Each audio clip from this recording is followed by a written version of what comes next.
اللہ الرحمن الرحیم۔ ناظرین، آج ہم آپ سے پاکستان فلم انڈسٹری کی جن اداکارہ کا ذکر کریں گے وہ ہے نغمہ بیگم۔ نغمہ بیگم 25 مارچ 1945 کو لاہور، پنجاب میں پیدا ہوئی۔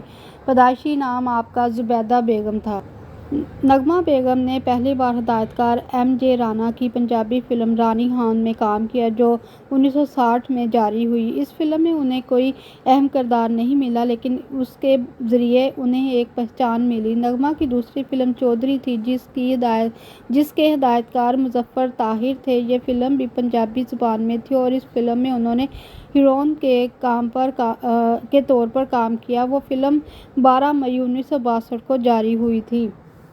نغمہ صاحبہ کی پہلی اردو فلم ہدایت کار شباب کریانوی کی مہتاب تھی جو سپر ہٹ رہی۔ اس فلم میں نیّر سلطانہ اور حبیب نے مرکزی کردار ادا کیے تھے۔ احمد رشدی کی آواز میں فلم کا ایک گانا گول گپے والا آیا گول گپے لایا بہت مقبول ہوا۔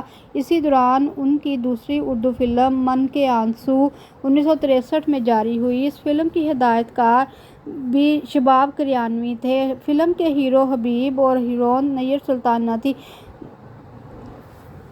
نغمہ بیگم نے اس فلم میں سائیڈ ہیروئن کا کردار ادا کیا۔ اس فلم میں ان کی جوڑی اداکار روشن کے ساتھ تھی اور ان پر فلمایا گیا گانا سماں جب پیارا پیارا ہو ان دنوں بہت مقبول ہوا۔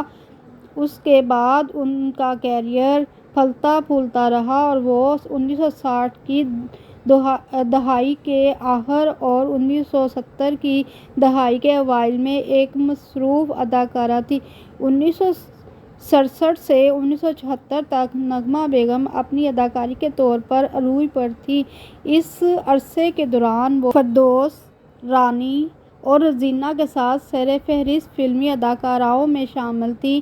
نغمہ اور حبیب کی رومانوی اسکرین کی مقبول ترین جوڑیوں میں سے ایک تھی۔ 1974 کے بعد نغمہ کا کیریئر زوال پذیر ہوا اور ان کی جگہ آسیہ، سنگیتا، ممتاز اور نجمہ نے لے لی۔ گزشتہ 60 سالوں سے فلم انڈسٹری میں رہنے کے بعد وہ 350 سے زائد فلموں میں کام کر چکی ہیں۔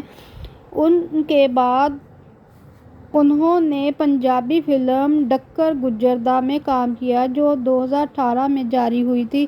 فلموں میں کام کرنے کے بعد انہوں نے مل کے بھی ہمیں نہ ملے، جیکسن ہائٹس، صدقے تمہارے اور پریت نہ کریو کوئی جیسے ڈراموں میں بھی کام کیا۔ نغمہ صاحبہ نے پہلی شادی ایک فلم ساز اور کیمرہ مین اکبر ایرانی سے کی لیکن یہ شادی کامیاب نہ ہو سکی۔ پھر انہوں نے اداکار حبیب سے شادی کی لیکن بعد میں انہیں طلاق دے دی۔ دونوں کی ایک بیٹی زرینہ تھی۔ اپنی عملی زندگی کے آخری سالوں میں نغمہ کو کچھ مالی مسائل کا بھی سامنا کرنا پڑا۔ ناظرین، ہماری دعا ہے اللہ تعالیٰ نغمہ صاحبہ کے تمام مسائل کو حل فرمائے اور انہیں اچھی صحت اور زندگی عطا فرمائے۔ اس ویڈیو کو لائک کر دیں، چینل کو سبسکرائب کر دیں۔ آپ کا شکریہ۔